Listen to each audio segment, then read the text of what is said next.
All right, so my name is Rich Rockland. Welcome to the inaugural podcast. I'll call my guy. I'm Rich Rockland.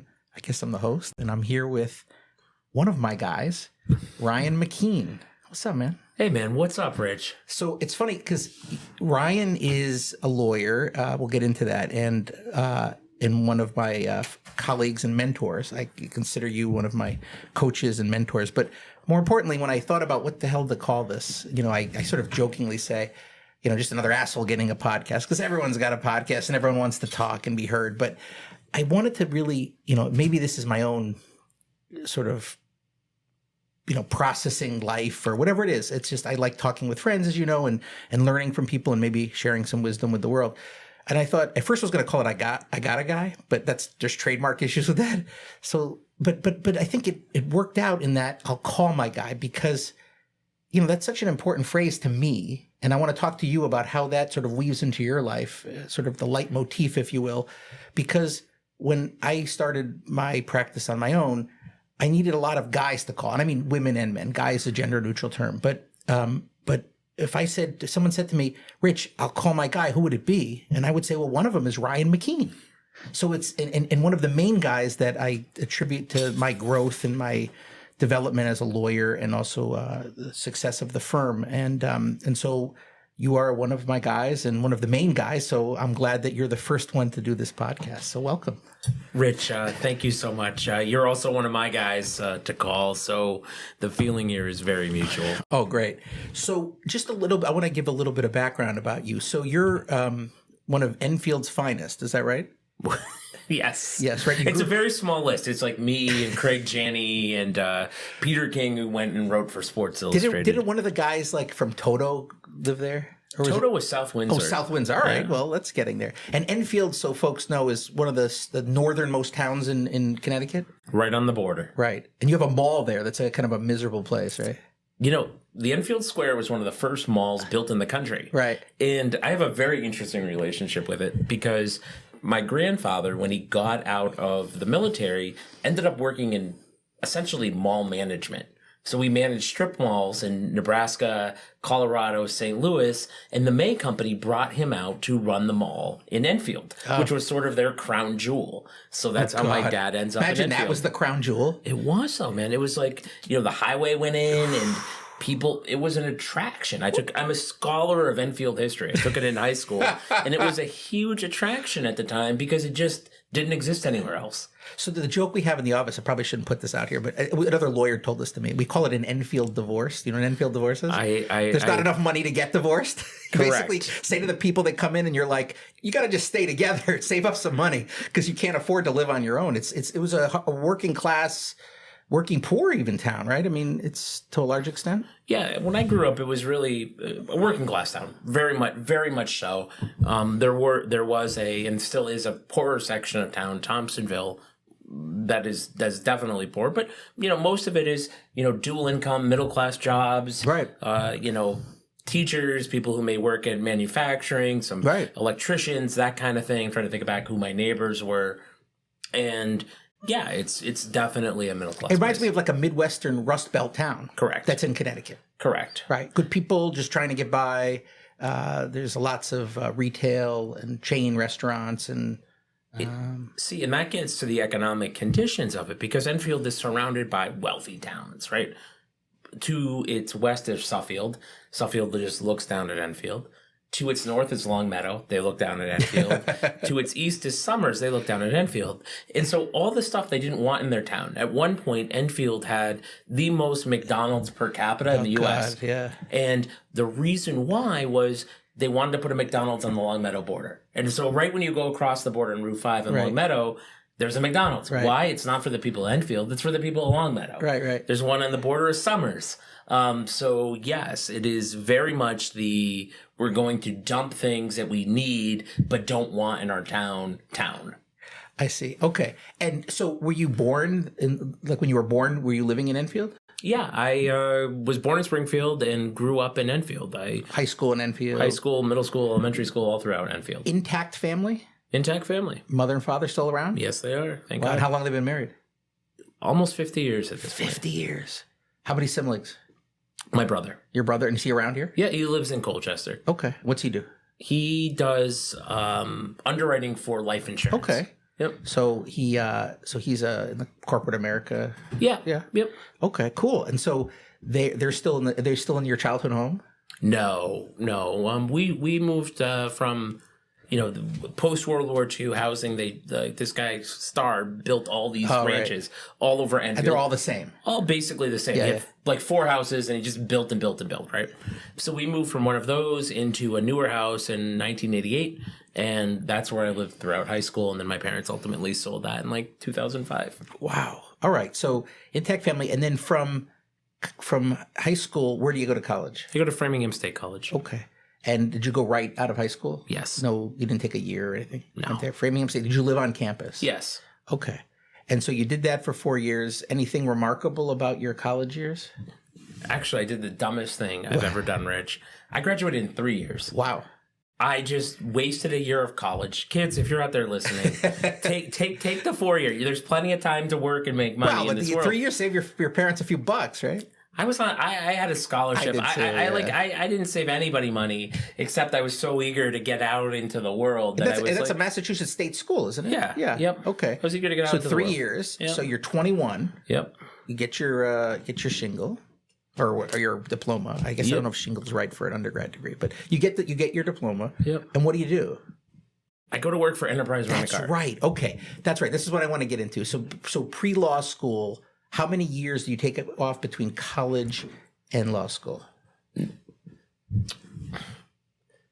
Basically, I finish up my degree. I had to take 2 classes. I graduated in May of 2021, but I had to take 2 classes to put me over the finish line that fall semester. Right. So I worked some, I took some classes. I started at Enterprise Rent-A-Car in January of 2002. And how old are you then? You're 21? 22. And then I go to law school full-time in August of 2022. Oh, I see. Okay. So I worked full-time for like 9 months, and then I continued on throughout law school at Enterprise working part-time summers, that kind of thing. So I think somebody who knows you fairly well and follows your posts, which, by the way, you have great content, and thank you for sharing with the world, because it really helps people, I think, to hear your story, and we'll get into that. But I think one of the things that's always stuck with me, and in sort of reviewing this to interview you as a friend, I'm sort of digging through all your posts and stuff. I always find there's sort of a theme about that enterprise that really, I think, is such a part of your core. Yeah. I mean, tell me why. I mean, why? Tell the audience why that's. It seems to be like everything you've accomplished in terms of your success as a father and husband, but more importantly, importantly as a lawyer and building this big practice.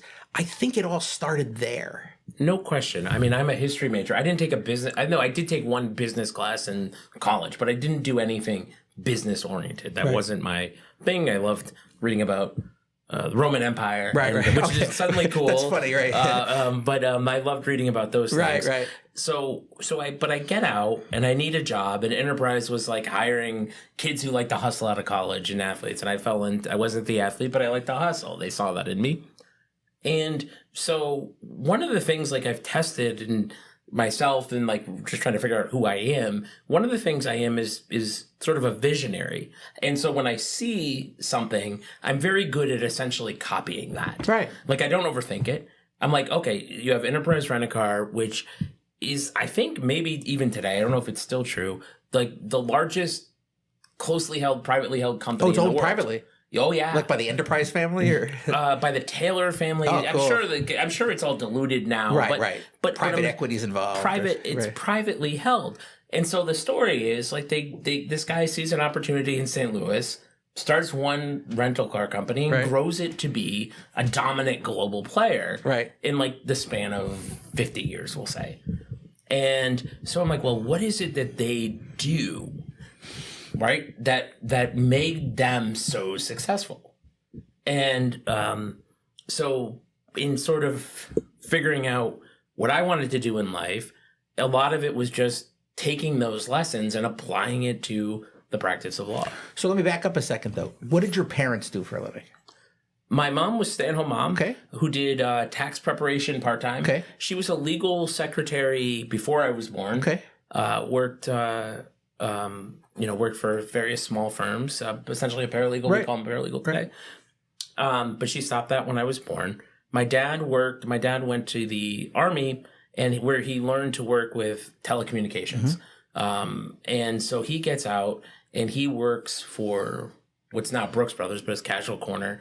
And basically, big Enfield company, right? At the time, right? So basically what they did was they had to get data. This is in like the 80s. Right. They had to get data back from stores back to central office. Which was very complicated then. Correct. And so that was sort of his. Oh, that's cool. That was his job.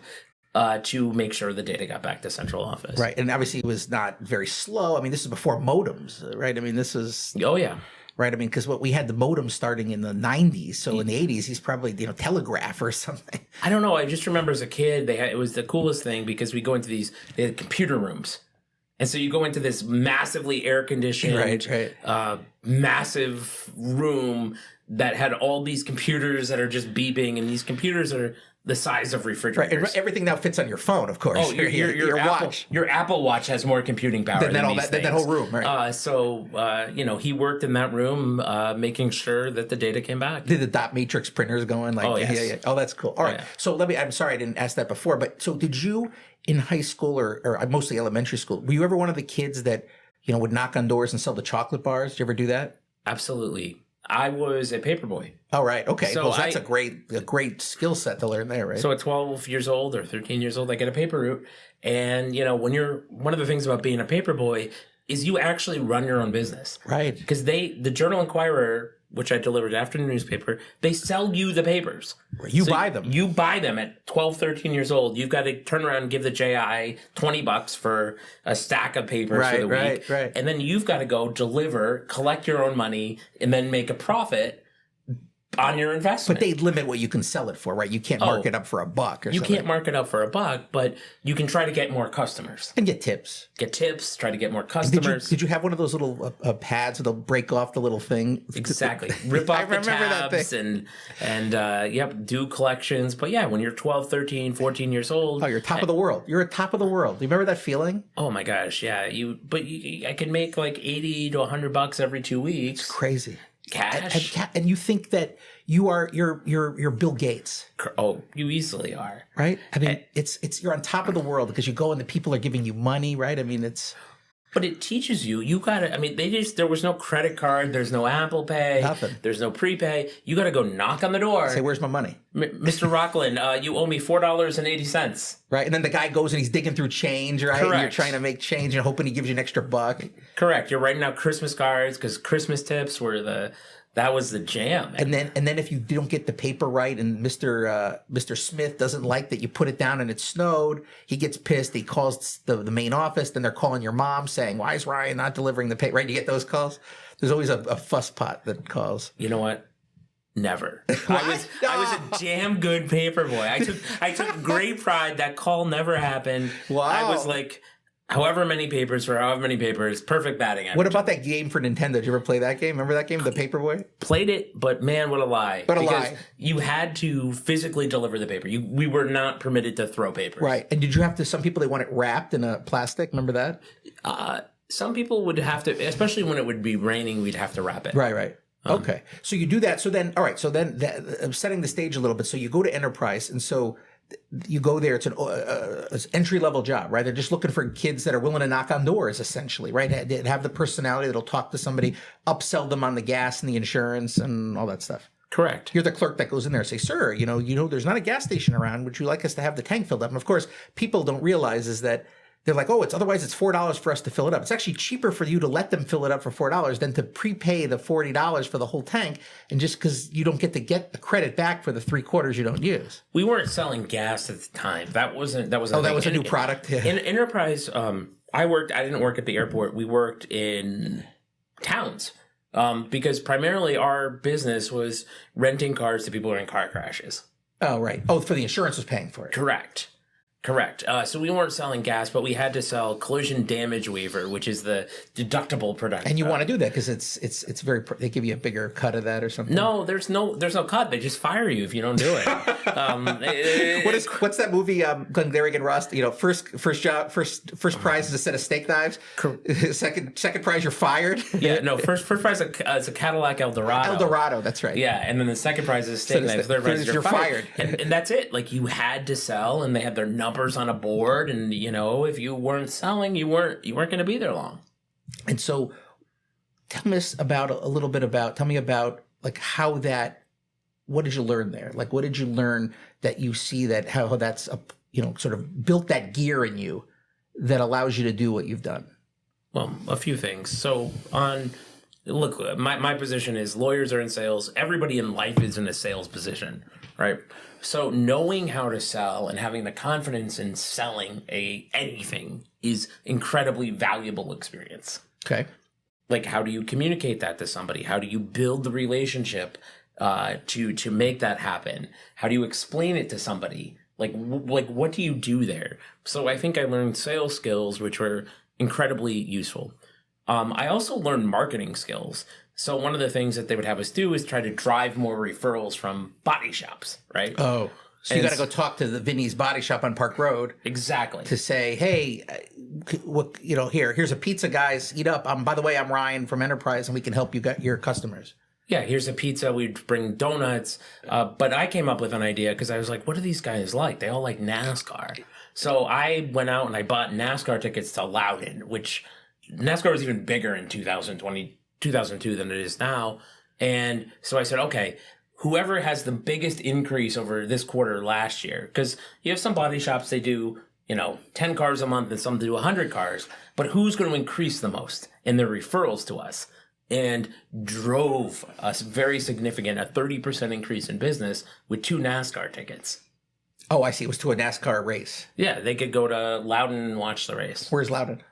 New Hampshire. Oh, I see. Okay. So you did that. So that was, again, creating your guy, if you will, because you wanted the body shop to make you their guy. Correct. Right? So when the person says, hey, my wife can't get me to work, the body shop would say, well, call my guy. That's right. Here's Ryan. Call my guy. Don't call the other rental company. There's USave Auto Rental. We call them USuck. But they like don't call USave. Don't call Budget. Don't borrow a car from your friend. And sometimes Ryan's my guy. I like him. He brings us donuts. He incentivizes us to sell to refer stuff to him. And we like him. It's all know, like, and trust. Interesting. That's all it is. That's all marketing is at any scale. So I had to go out and market, right? And then there was a final component of essentially business metrics and business data. So one of the things that Enterprise really grows on is something they called ESCI, which is primarily called Net Promoter Score at industry at large. And basically all it is a survey on a scale of 1 to 10. How likely are you to recommend renting a car from the Enfield Enterprise branch after you've done it? And if they're a 9 or a 10, they're a promoter. They're a 7 or 8, they're a neutral. That means they're probably not going to do anything. If they're a 6, they're going to be like, never ever go there. 1 to 6, right? Mm-hmm. So you need 9s and 10s. And they really found that was the number one driver of growth. And I think for a law firm owner, like that is really how I got traction building my firm, which was essentially doing right by my clients and my clients just referring more people. Right. And you'd agree, again, to jump ahead, but then I want to slow down again. You can't just be a good marketer. You have to deliver a quality product because you'll collapse, right? If you just market and you give okay legal service, eventually they'll catch up to you. You can't escape that. No question. Right. I mean, look, we're sitting here in West Hartford, Connecticut, stone's throw from some of the best restaurants in the state. Right. And if you're a restaurant and you open and you got, all the local TV stations and you got all the social media, you have TikTok influencers, whatever you got right now, right?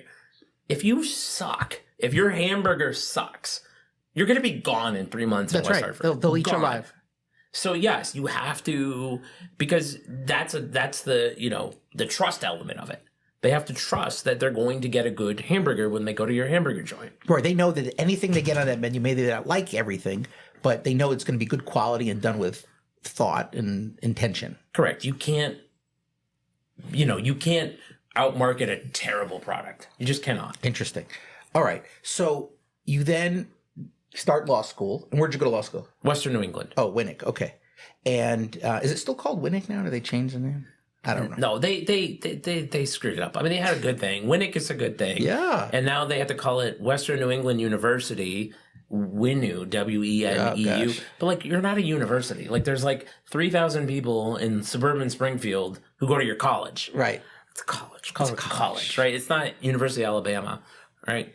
And so it became, I think it's WNE law now. Okay. So you do that. And then I remember reading, some of your posts about this, that you go at some point and get a job at the Meriden GA. Yeah. GA 14, is it? I externed in GA 7. Oh, GA 7.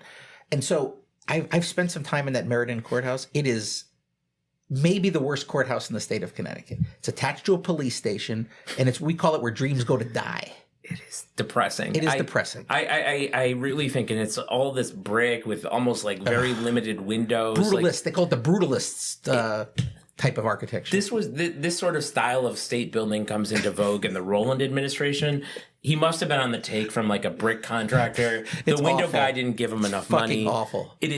It is the worst, and I'm really surprised that like some plague has not started off the grease. Like Legionnaire's disease it's lurking there. Disgusting. It's lurking there. It's disgusting. There's got to be mold. There's asbestos in the water fountains. Never or go something. there. Just I know. I have a 2-day trial in March there, and I'm not looking for it. I was there recently, and 20 minutes into the trial, the power goes out in the whole place. They sent us home.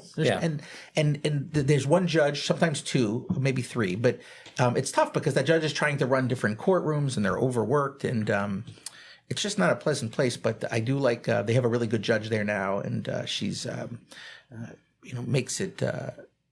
Gives you a run for your money. So it's good. So, I'm sorry. To give your listeners an idea, and I'm going to give you a story about what this courtroom's like. So I'm in court. I'm in, third year law student. Are you in the first or second floor? We would go be up and down, but I was paint the picture. So the police station is attached to the court. Correct. Right. It was arraignment's really easy, right? Right. So there's the first floor court, the second floor. It's just anyhow, it's terrible. And so this is going to convey everything about this place. So the prosecutor guy, Jim Turcotte's my boss. He says, "Ryan, you see that stain on the rug?" I said, "Yeah." And he goes, "Let me tell you about that." He goes, "A woman wanted to convince the judge she was insane, so she took a shit on the rug in open court, and there was a stain there." Frank Zappa style? That must have been there for Alice 4 or Cooper. 5 years. I have The no shit idea. stain. Oh, yes. I'm going to look for it. I wonder if it's still there. I bet it's still there. I would bet it's still there, right? This was 2005. They must have ripped up that carpet. No, that carpet's still there. So there was this, a visible shit So stain. she pulled her pants down and says, "I'm insane, Judge." It had to have been diarrhea. I mean, it was terrible. Oh my gosh. All right, so you're there and you're doing what? You're working for the prosecutor? Yeah. So I do arraignments. I do motor vehicle infraction plea deals, try motor vehicle infraction cases. And you're a lawyer at this point? No, certified legal intern. Oh, that's right. CLI, they call it, or whatever. Something. All right, so you're doing that, and that's during law school. Yep. And working for the prosecutor. When you finish up law school, you sit for the bar, pass the bar, obviously. What do you do next? Are you still with the prosecutor's office? No, I mean that was just that was for credit. Right. Okay. So that ends, and I have no job lined up out of law school, but I was working at a firm in West Hartford with an attorney, Jake Cosienda, who now works with me, which is awesome. Oh, that's awesome. But I was working with Jake, and they had a MedMal case going to trial, and the trial was going to be in January. And he's like, "Ryan, do you have a job? Can you come back?" And by the way, MedMal is medical malpractice that's inside baseball a little bit. Can you come back? Can you come back, Ryan? And I've got all this work that I need help with. Could you come back after the bar? I said, fine. Took a week in Mexico, came back, went to work, and started helping Jake prepare. And what year is this? 2005. So you've been a lawyer about 18 years? Yep. Okay. So 2005, and you sit second chair, third chair. Do you ask any questions, or you're just an assistant? No, I'm gone. So I found out I passed the bar, right? And then a small firm was like, "Hey, we need a green lawyer. We need a warm body." Right. And so they're like, this guy will work for cheap. And they gave me a job at that point. And so I I got sworn in on Halloween, and November 1st, I started a job as a lawyer in a firm in East Hartford. Wow. And doing what? Just discovery, motions? No. This is an old school general practice firm. And so I did most of the litigation because the partners were older and they didn't want to litigate in general. Oh, interesting. And so I got the cases that they basically didn't want. They wanted to focus on real estate and business transactions. Transactional stuff. And things like that. So I got the Enfield divorces. I also practiced bus law because we were on the bus from downtown Hartford that went to Mayberry Village, which is the projects in East Hartford. And people would just get off the bus and go see a lawyer. And they would just be like, hey, Ryan, you've got a potential client here. And so I would deal with whoever's got off the bus. Whatever problem they had. And so I did a real general practice. It could be a family court in the morning, real estate closing in the afternoon, car accident complaint at night, and just circling through largely litigation based. So I learned some real estate and some wills. And Were you doing? When did you start trying? So I want to make a distinction for the non-lawyers that are listening. So we call things trials, which are hearings. It's a form of a hearing, I suppose. Although colloquially we say as lawyers, hearings are sort of short mini trials. Yeah. There's rules of evidence, and it's not usually a hearing could be for all the marbles, but oftentimes, at least in family law, a hearing could be on a short, discrete matter, as opposed to we call a trial when the trial's for everything. But it's still the right rules of evidence, and there's not usually a jury, and certainly not in divorce court. But did you start doing hearings, trials right away? Right away. And you have no fucking clue about the rules of evidence. No, evidence was one of the things I managed to learn in law school. Yeah. Okay, so evidence was something I was comfortable with. I did mock trial, it's what I wanted to do. I mean, I'd be nervous as shit, sure, palms sweaty, but I was largely trying the Enfield divorce contempts, the landlord evicting some tenant who didn't want to pay, the tenant who got locked out of his apartment, unlawful detainer. My first case ever was for a UConn student, or Eastern Connecticut State student who got sued by his landlord, who his buddies stiffed on him on a security deposit, motion to open. So I was doing all that kind of stuff really. Getting your sea legs. Really early on. I was doing a lot of probate hearings, conservatorship. Probate sucks. I hate but it got to hearing. No, of course. The social worker files a petition, right. says your guy's going to be, lose all of his civil rights, and you got appointed, and you had to fight for this person, right? So I did all of these things. So early on, you're doing real lawyering, as I say. I mean, we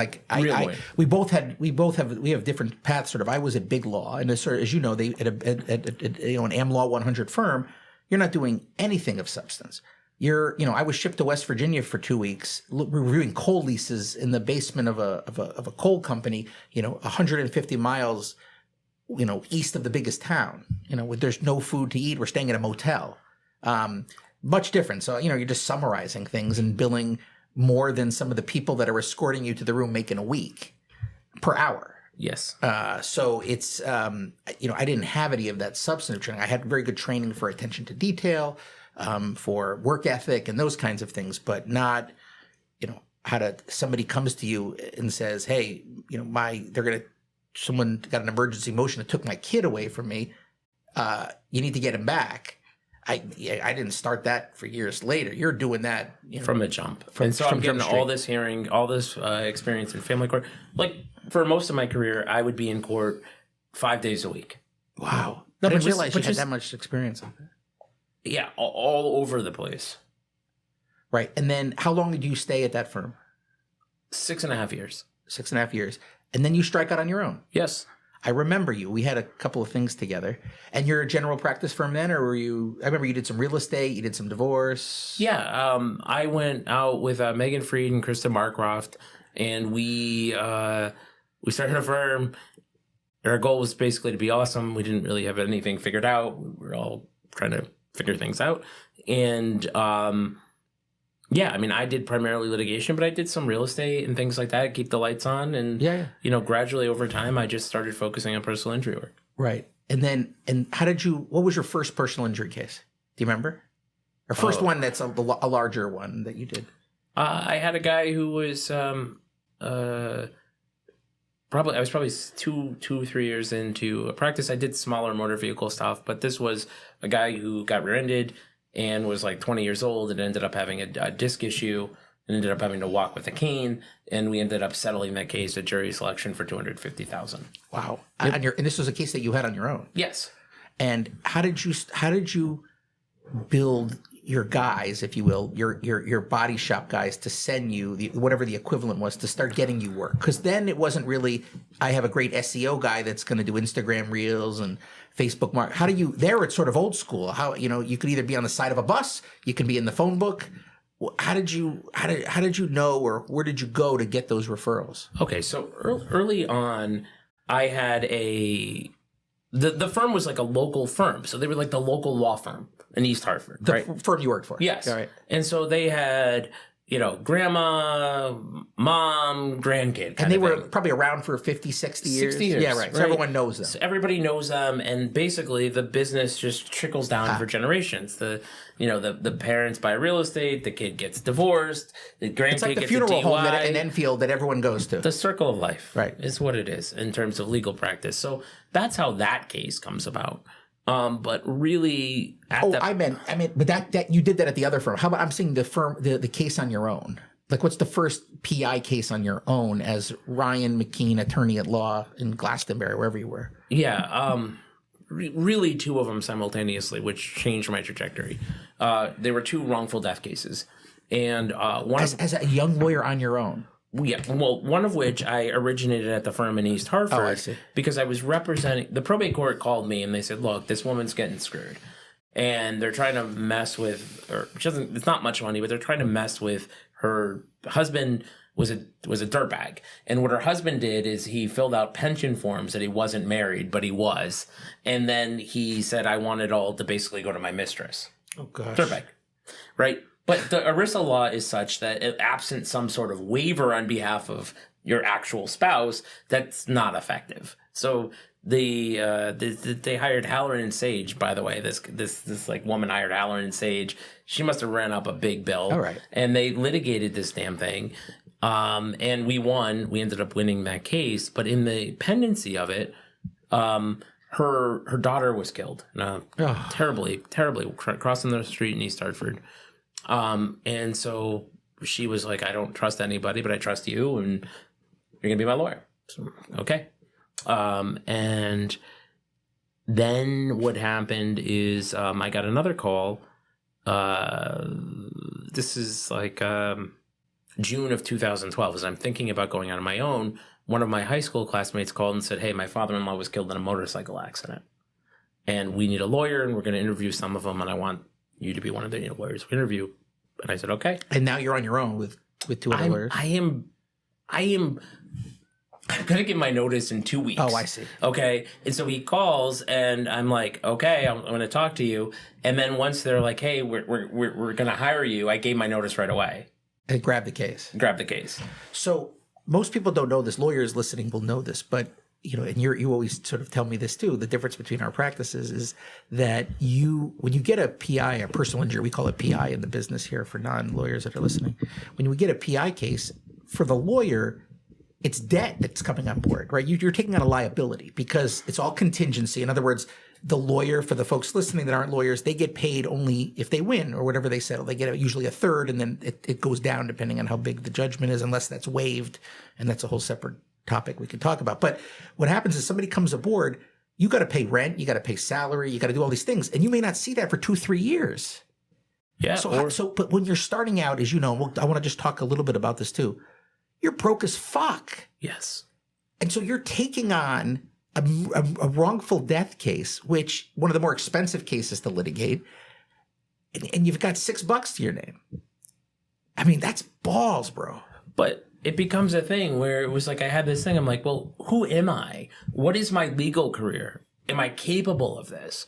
If I say I want to do this and I refer these cases out, then I'm denying my potential. And I know I can be a good lawyer for these folks. I know I can be the best lawyer they can hire for these folks. And I've got to figure out a whole bunch of other stuff. But you know what?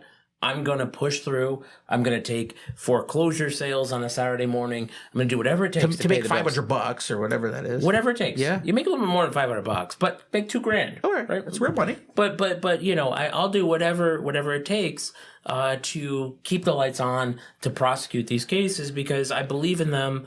These clients have trusted me, and I know I can do a good No, job. but I think though, I think you're giving it short shrift and you're a humble guy, but as I see that, you're on your own to take a case like that, knowing what you know now about how those cases are and the landmines that are around and how they fight those cases because there's huge liability.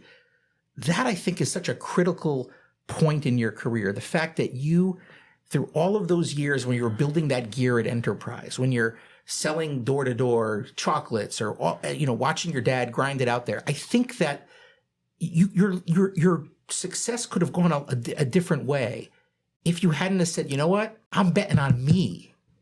Absolutely. And doing this, because if I came to you now and I said, hey, Ryan, I'm going to take on a med mal case, you'd say to me, are you out of your fucking mind? What are you, crazy? Like, what are you doing? I'm like, no, Ryan, I got to, now obviously I'm at a different point, but if somebody in your position, we had a kid that just worked 6 years somewhere and was young, scrappy, and hungry, to use the Hamilton, metaphor, and wanted to do that, you would say, look, I'll give you a good referral fee, but you shouldn't be playing around with this. So I think that, again, my point being that I think that's just such a critical spot for you, an inflection point where you did that. And that really changed everything for you. I think that's how I view it. I wouldn't tell the kid not to do it. Interesting. I would say to him, I'm like, do you really want to do it? Do you have the desire to be traveling across the country to learn from some of the best trial lawyers in the country? I did that on my own dime. Are you going to be reading books on cross-examination, an opening statement? Are you going to live this stuff? Are you going to go sit in your client's house? Are you going to go talk to them? Are you going to go research the law and outwork the other side on all these cases? And are you going to tap your retirement funds or do whatever it takes to put the expenses in? Because if you're willing to do those things, bro, go for it. And if you're half-assing it and you're like, I don't know, maybe they'll just pay a bunch of money because I got a dead girl or something like that, toss it out because your heart's not in it. Right. And what people don't know is the lawyer also has to advance all the fees. So if you need an expert, you could go $30,000 in a hole prosecuting one of these cases. I mean, obviously you guys have gone millions in the hole now because the size of your cases, but a small case like that, you could run up $10,000-15,000 like that. Easy. Just ordering the medical records. Experts, you need experts. Yeah. And what people don't also realize, the non-lawyers here, is if you take it to a jury and the jury says, fuck you, you're out. Yep. You're out. Not only did you waste all your time, but you could be out $20,000. The client doesn't owe you anything. No, but that's why it's important to understand your case, vet your case. I was doing focus groups on these cases. So I was trying to make an educated bet. It forced me to be better. Right. And then at some point when you were on your own, you started a blog that got you a lot of traction as a thought leader, I think. Yeah, I wouldn't be here, Rich, if my firm's website didn't suck. Because you can look at their site. I'm not going to give them their name, but I'll fair. But you can still look at their site. It still sucks. It's like an old school like Prodigy website. It's terrible, and it was terrible then. They probably still make money. Oh, no question. That doesn't matter. But what I realized was about my future. I was like, look, everybody's online, and I got to get in on this game because look, you have a family business that's gone on. You've got lineage of generations that I don't have that. Right, you're building that. My mom's a stay-at-home mom. My dad works at Brooks Brothers. I don't have this. So I'm like, I go to them and I say, hey, look, can I start a blog? And they're like, what's a blog? I'm like, I just write about law stuff. And of course, and so people know, these types of firms are very conservative by nature. They don't like change. No. Right, because they have something that works. And this new fandangled shit, they don't want to get involved in it because it's too risky. They don't understand it. They're scared, right? They don't like to make changes. No. And so, but I said to them, I said, in their wisdom, and I said, look, this is, more people are finding online, and I think it's important that I build up a presence online. And they said, okay, well, what's sort of our commitment? I'm like, well, it's going to cost me $10 to get a domain, and I need like $70 in hosting fees. Okay, here's $100, kid. Go, do we have to do anything for this? No. Let me just write, and we'll see where it goes, right? And so I just started writing. What's the name of the blog? A Connecticut Law Blog. I remember reading this. A Connecticut Law. Because I was like, basically, Rich, when you're like when you're like an outsider, I was like, well, maybe I could write for the Law Tribune. Then I was like, the Law Tribune's never having me. They're never having me. Right? I don't work at the white shoe firm. Right. I'm not the appellate clerk. I'm just a kid from Framingham State, from Enfield, right? And so I'm like, well, you know what? I'm just going to create my own Law Tribune.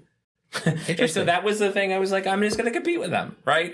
They're not going to have me. But again, I'm going to stop for a second. Again, another theme I see in here. You've got, and again, I'm being a little crude here, but you've got balls of steel, man. You got brass balls, which is, and I mean that with all that's saying that with love, and I'm not being pejorative about it, but that's such a good quality because you're not afraid to fail. I'm not. I have no fear of failure. I do actually test as having some fear of success, which is a whole other thing. Yeah, but think about that. Most people would be like, but look, when it's like when I didn't have anything to lose, Rich. Well, I know, but sure. If you look at it logically, that's always the case. You say to somebody, and you say this to me all the time, Rich, what's the worst that's going to happen, right? But most people don't make that can't get through that. But the thing is being comfortable in this world is a trap. I was making $43,500 a year, being in court 5 days a week, right, doing Enfield divorces with people yelling and threatening each other, and impossible judges and pro ses, and I'm in the court where people are crapping on the floor. Okay, this is my life. So I don't really have a lot to lose. I'm not making a big salary. I'm not doing anything. And so I need some way to change my life. But I think, though, you're giving this too short a shrift. That gear doesn't exist in the majority of people. But the thing is about me is I'm a creative. Right. And so I have the need to create whatever it is. I got a book here. Tiger, I want to talk about it. It's creation of a firm, creation of a practice. Well, yeah, creation of whatever it is that I'm doing until my dying breath. I will be trying to build something. Interesting. So you start a Connecticut Law Blog, and what isn't there some moment or some issue that's come up that sort of propels you to being a thought leader or being a figure that people are calling upon? What happened? Yeah. So one of the state's top politicians, Secretary of State, who's been Secretary of State for probably 12 years at that point, Susan Posewitz, says, I'm going to run for Attorney General.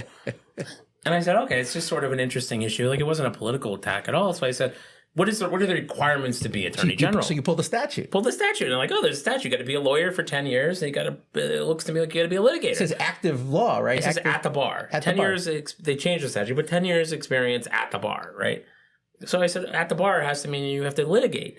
And then I looked and I was like, well, is she qualified? Are the candidates qualified? And I was like, man, she practiced law for one hot second as an associate in a New York firm after she got out of Duke or whatever. And then I'm like, then she went right into politics. She didn't practice law for 10 years. And so I was like, I was like, I don't think she's qualified. And I remember going upstairs. It's like 10 o'clock at night. I talked to my wife, Allison. I was like, look, your wife's a lawyer too. Yeah. I was like, I don't think she's qualified. I'm like, it feels kind of risky to write this post, but I think I'm right. And she's like, right, just publish it. And I said, oh. Who's watching this? I knew people would watch it, but because I had a readership at the time. Right. And so I hit publish, right? And then all of a sudden I come back. I had to go to some bank. I was chasing a probate thing where probate banks were giving out kids money in trust that shouldn't have been given out anyhow. I was getting money back from some local bank for a kid. Oh, on a protected account. Yeah. So I come back and my secretary's like, Ryan, what did you do? What do you mean what I do? She's like, every local TV station, New York Times, they're all in your inbox. I was like, oh boy. And by the way, is Susan calling you too? Oh yeah. Your friend Tanya Mack, who wouldn't look at me. No, I checked with her. She's like, no, I swear to you, she's a good friend of mine. Yeah. She says to me, I don't know who, I didn't know that was him. I have no issue with him. Okay. I work out with her and her boyfriend is my trainer. I believe you. No, she said that to me. She goes, oh my God, I'd love to meet the guy. Like, I have no issue with him. She said, I didn't realize that was him. Okay. So no, she calls me, Susan calls me, and I'm just like, they asked you to take it down? Yeah. Well, I don't know what they were going to ask me to do. I didn't even have a chance to call them back. And I'm like, what do I do? And then, look, she wasn't ultimately well liked. And so everybody who could, there's blood in the water and they're coming out for her. And so Mike Lawler, who's like president of the Senate, he's like, she needs to resign. Oh, boy. All this stuff. And I was like, oh boy. Right. And then she does the thing where she's like, I'm going to sue myself. I'm going to seek a declaratory action. Judgment. Yeah. And ultimately she prevails at trial, but then loses in front of the Connecticut Supreme Court. And who took the case on behalf of the other side? Elliot Gerson, On behalf of which entity? State of Connecticut Republican Party. Oh, I see. Elliot. Yeah, I know Elliot. Yeah, he's a really good lawyer. Yeah. And he so he took it up there. Was he consulting with you at all? Oh, yes. oh, yes. No, Elliot was definitely consulting with me. And interestingly, like, we're in a room and it's like, I'm not going to name names on this, but this is like the who's who of Connecticut bar. I mean, these people go on to be Connecticut Supreme Court justices. Right. These are players. 18 players. 18 players, okay. And so he's like mooting his argument, and I'm there, and I'm a lawyer for Mooting his argument. In other words, he's taking the argument and he's presenting it to other lawyers to test for holes and strengths. So I'm in this room with all these giants, right? And it's on Saturday morning or Sunday morning. And you're Ryan from Enfield. I'm Ryan from Enfield sitting there. And so they're all talking, and he's trying to prepare for a Supreme Court argument. And then Elliot's like, well, Ryan, what do you think? And I explained to him that I thought she needed to be a litigator. And everybody in the room's like, no, that's wrong. You mean to tell me that if somebody was the head lawyer at Aetna, they couldn't be attorney general? I'm like, that's what I mean. Yeah. And so they're all like, no, you're wrong. And Elliot's like, no, you're right, Ryan. You're right. And Elliot made that argument to the Connecticut Supreme Court, and the Connecticut Supreme Court's like, yeah. What was the ruling, remember? The ruling was unanimous. It was weird because I went to the hearing, and for the first time they're like, "We're going to rule from the bench." Fuck. So they hear all the arguments. And is Susan there? No, Susan was not there. Okay. They hear all the arguments, and then they come. They're like, "We're going to stay in court. We're going to rule from the bench." And 15 minutes later, they come back and unanimously just smack her candidacy, and she's done. Have you ever seen her since? Yes. Where? Like at Stop and Shop or something? No. I've seen her at events. And in fact, Susan is also a hustler. Susan, if you're out there. Oh my God, she calls. She calls. Oh yeah. So she calls me when she's thinking about running for governor, like last cycle. And she's like, hey, Ryan, how are you? And I was like, Susan, I'm doing well. How are you? And she started talking to me. And did she know who you were? Yeah. I mean, that's like a thing she doesn't forget, right? She does not forget. You guys, so she made up with you. If you donate to her campaign, we're friends. Yeah. Listen, she's a politician. Whatever. So. Oh, that's so funny. It's funny. I had one interaction with Susan when I was representing, as you know, I represented Fotis Doulos after he was arrested until he committed suicide. And I was with Dennis House at the studio and to face the state or whatever, and I did it.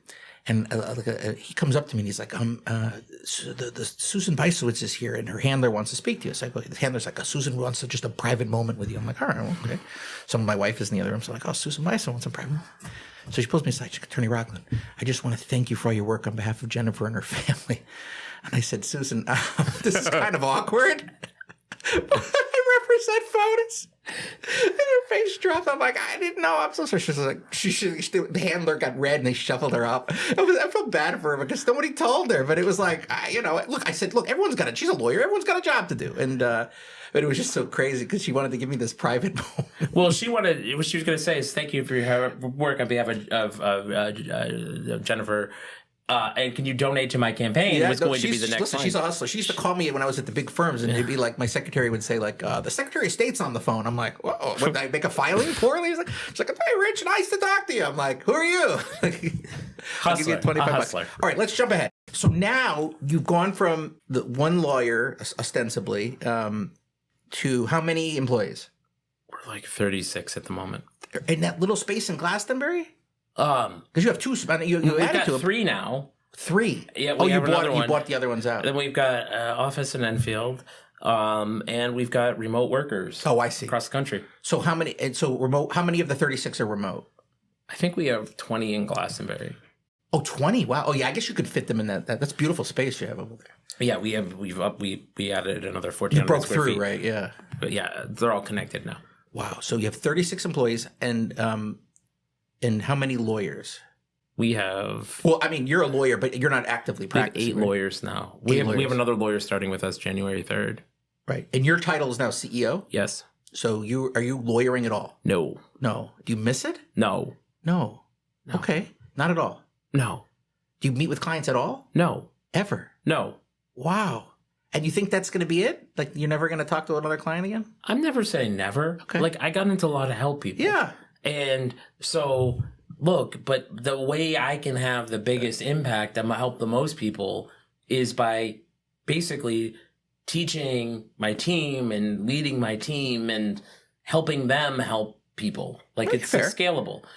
So that's where I can have sort of I think my biggest impact. And you guys are Connecticut based for Connecticut cases mostly. Only right. And you would just refer out of state stuff. Yeah, sometimes we have some cases in Mass, but very minor. Right. And so and what's can you say like at any given time like how many cases you might be handling? Yeah, we're running 640 cases at the moment. Fuck. Yeah, it's a lot. And it's only PI. Only PI. Right. Again, I could spend hours with you, but I want to tighten it up. But one of the things you told me early on is, as you know, when you first get out and do your own thing, you're taking on everything, right? Because you need to keep the lights on. You're worried about where your next meal is going to come from. And so if a closing comes in, if somebody's having trouble with the school, you want to get into school law. I ended up with a weird niche where I would end up representing them who peed in places they shouldn't. Right. Yeah. And so one time I went to court in New London, and the prosecutor goes, "Oh," I said, "Who you're here on?" He goes, "Oh, you're here on the Wiener Wagger." And I said, "Oh, yep, that's my practice, Wiener Wagger practice." Oh, right. But you take everything, right? Correct. And at some point, right, you have to.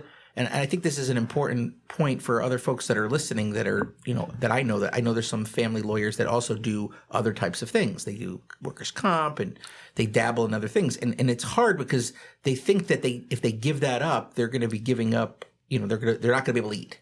Correct. And maintain their lifestyle. And one of the best pieces of advice you ever gave me is you said to me, I called you, as I do from time to time, and you said, look, it's time.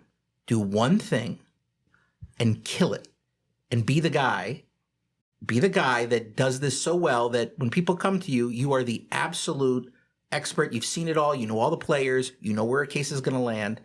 And that's ultimately going to make you more money because you'll get more work because you're going to be so good at it. Yep. And you did that at some point. You made that shift as in your own firm.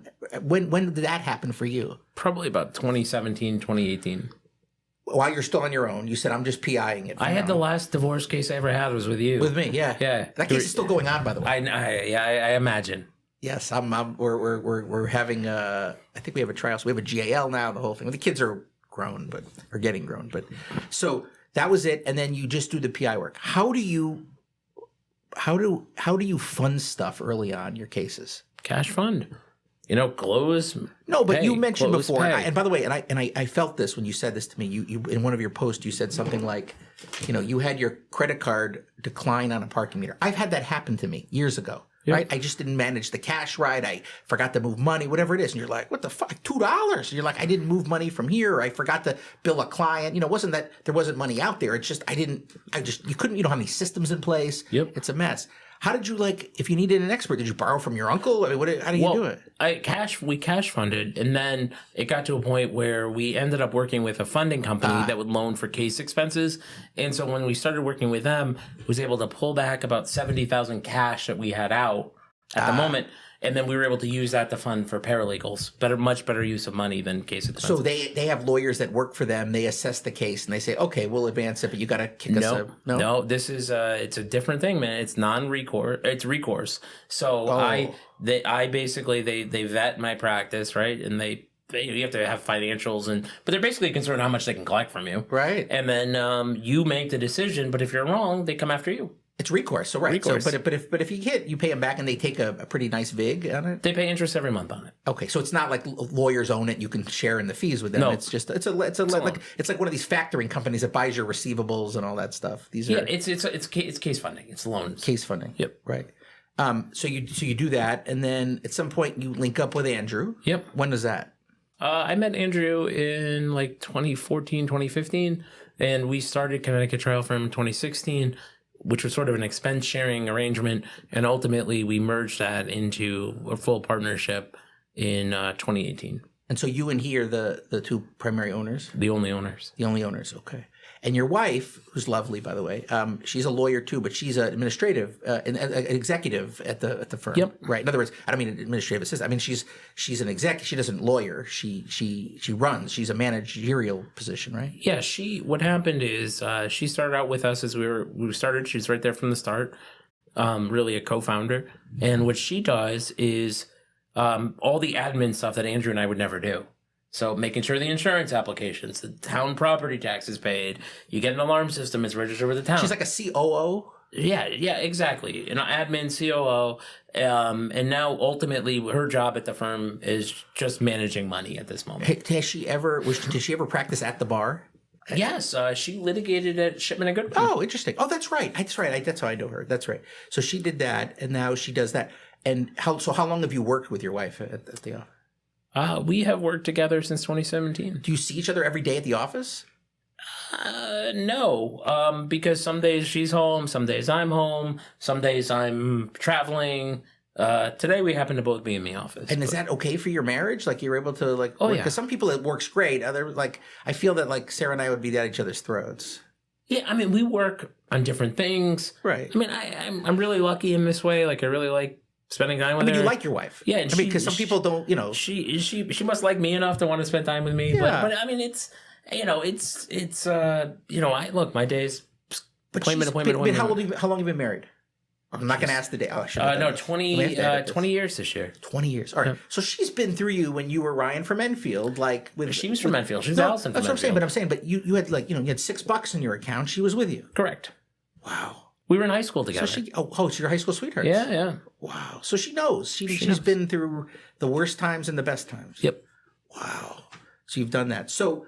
All right, so you have this book. I just want to tell folks about it. This is second edition. What was the first one? This is CEO edition. What was the first one? The first one was just Tiger Tactics, and we wrote it basically because there was a conversation between me, Jay, and Billy about building a law firm. It was a Slack channel that went on for about 18 months, and we're like, hey, there's some good stuff here. We should share it with the world. So we did, and that became the first one. It's a great book. And then we didn't do anything with it, but then we started... We had all grown in 5 years, essentially. When I started really writing that book, it was just around the time I was starting to hire employees, right? And so that's really like my journey from like solo to one, and this is my journey from 1 to 35. So this is available on Amazon. It's one of the best selling in the legal field, I think. Yeah, last I had known, in like the first 2 weeks, we sold like 1,400 copies. Fantastic. Yeah, everyone should read this. I read the first one, and it's invaluable. And this will give you. I'm looking forward to reading this. The thing about this book too is like it's not a lead magnet. Where none of us are selling some course. We don't make any money on the damn thing. I've never made $1. You just want to help people. Yeah. Yep. And so basically, we sell it at cost. Like we have to pay editors and designers and things like that. Cost your money. Yeah. But yeah. So what is what's the biggest mistake you made in building this practice? Not hiring sooner. Interesting. Yep. Hire sooner, even if. Again, you've mentored me through this. You told me to do the same thing, hire, find somebody. And of course, as you know, hiring can be tricky because, there's an old expression, hire slowly, fire fast. Yep. But you're saying hire slowly, but quickly. Hire fast, fire faster, I think is a better way. Okay. All right, fair enough. But look, I mean, I know your background, Rich, and, I know how you grew up.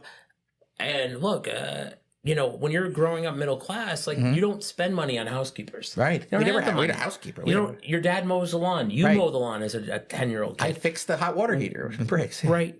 But what wealthy people do is they are relentless at buying time. Unbelievably good at buying time. And so the key is obviously leverage, and it's leverage too, right? It's leverage. It's leverage, right? You pay somebody $1, you build them out at $2, and it's an easy formula. Or you pay them $1 to mow your lawn, and then you do legal work that makes you 10. That's right. You use that hour instead of. And why is that? Again, we can go on forever, but let's see if we can focus on this because both of us come from very humble roots, middle class backgrounds, and again, we never had housekeepers or anything like that. But why is that just something that's not taught in the middle class? That hey, you can improve your lot if you can figure out how to leverage and buy time. Like, why is that not part of the discussion or part of what's taught to you in that class of people, if you will? I think a few things. One of which is just ignorance. Like they don't know. That's just not the way they think of the world. If I have $1 and I spend $1, I have $0, right? Like that's the middle class. That's the middle class life. And so I just think that when you're middle class, like you're constantly just in survival mode. So sort of you have to flip a switch, and that switch becomes buying time. But there's also sort of an element to it of, can you believe Johnny has a landscaper? Like, who does he think he is? That's right. There is that. Yeah, You I know, did see that. who does he think he is? Why she's a stay-at-home mom? Why does she have a house cleaner? Why does he have a house cleaner? Yeah, what does she need that for? What's wrong with her? Yeah. Right. So there's almost a shame that's associated true. with it. That is true. Asking for help. Asking for help. So the buying of the time is critical for growing the firm. It's critical. Right. And how should folks, what you told me, and I want to relay this, and again, I'll wind down because I thank you for your time. I know you're very busy, but the most important thing I learned was you said to me, look, do you have enough work to just break even for the person? In other words, if you're going to hire an associate and build them at $300 an hour, let's say, and you're going to pay them, I don't know, whatever you're going to pay them, but do you have enough in those billable hours to at least break even for 6 months? And I said, yeah. You said, so then what do you got to lose? And the answer is nothing. Just your time, right? But I mean, you need to, you got to try something, because then what if it does work?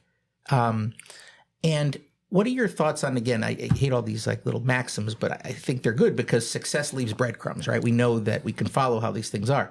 Like about being comfortable with being uncomfortable. I always tell it to Sarah. I said, you gotta, like when I first did this, when I was moving from upstairs to this retail space with a big sign, my wife sees the lease, and she's like, what, you're going to spend that? What? Like, what are you doing? You're going to have a sign. Like, what are you doing? Like, and I said, you got to be comfortable being uncomfortable. And so it's sort of like we used to say when I used to do workout work for banks when I was a transactional lawyer, and we used to say an old workout guy, workouts when the loan goes bad and they try to work it out. They used to say to me, Rich, if you owe the bank $100,000, it's your problem. You owe the bank $100 million, it's the bank's problem. And that's an interesting way to look at it, right? Because I said, well, what's going to happen? What? And I had to get there because being uncomfortable is so difficult. But you realize is that in that discomfort is where all the action is. It's where life is. And if you're comfortable, you're talking about people who don't start the blog. Yeah, because they're making $100,000 working on a shipment and Goodwin thing. And they're like, life is pretty good. Yeah. Like, it's comfortable. Check comes every week. It's not, you're not wealthy, but you could go out to Brico and have and take a vacation a year and everything's vacation. Good, right? So you don't have to do it. That is comfort.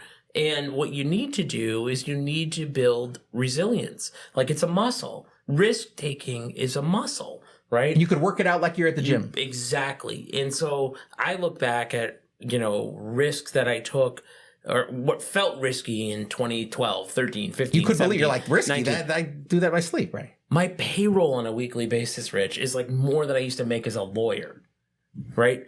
You have to get used to, if you're going to grow in business and life, you have to get used to bigger numbers. Right, because if you're not, you're gonna be stagnant. Correct. Right, and also recognize that sometimes it takes time. Right, I mean it's going to take time. Sometimes it's going to be uncomfortable. You're going to be short on cash flow, and you got to figure that out. But knowing how to maneuver when things are lean. I view that as such an important gear. I called it a gear. Your metaphor was muscle, but same kind of concept. So, all right. So finally, so you said the biggest mistake you made is not hiring sooner. What's the best move you made? Investing in my skills. So really learning how to become a trial lawyer, spending a lot of money learning from some of the best trial lawyers in the country. And also then secondarily, really learning how to become a business person and spending a lot of money on people who are incredibly successful, learning from them, reading everything that they wrote, because I think there's no greater return on investing in your skills. Interestingly. And finally, I know that you had said that I'm one of your guys and I'm your guy, but besides me, if I'm going to ask somebody else to come on here, I'm going to say, Ryan, I want you to call your guy. Who's the guy that I call to talk to next? And who is that guy for you? Jay Ruane. Jay Ruane. I love Jay. And I think his LinkedIn says, I don't make rain, I make thunderstorms or something like that. That he does. He knows what he's doing. He does. He does. And he's good. Well, Ryan, listen, thank you. You're a dear friend, somebody who's, I attribute this growth that I have and a modicum of success that I have to you, and telling me to stop your whining and just do it and see what happens and believe in yourself. And in fact, my whole life, I've always bet on myself, and it's been a good bet. Yep. So, and I know what I know what I can do. I can control the outcomes. I can control how hard I work. I can control what I learn. And so I thank you for that. Well, as we ended here, it's not a risk if you say, okay, what happened? What's the worst thing that happens, right? To me, like the worst thing that happened, if my firm didn't work out, I get a job at the Attorney General's office. You'll be fine. You'll be able to pay your bills. Maybe I got a few bucks in debt. Okay, I pick up some Instacart shifts and I throw some bank at it, but I'm going to be okay. You're going to be okay. I'm not on the street. Right. My family's okay. And none of us are getting out of this alive. No. So, I mean, what's going to happen? No. What's the worst thing that can happen? What's the worst thing that can happen? All right, brother. Thanks again. Ryan McKeen, CT Trial Firm, home of the $100 million verdict. Tiger Tactics. Take a look at it. If you're injured, give his firm a call. They're fantastic. I've sent many clients there. I send all my clients there. They get the best results, and they'll take care of you well. Thank you, Ryan. Thank you, Rich.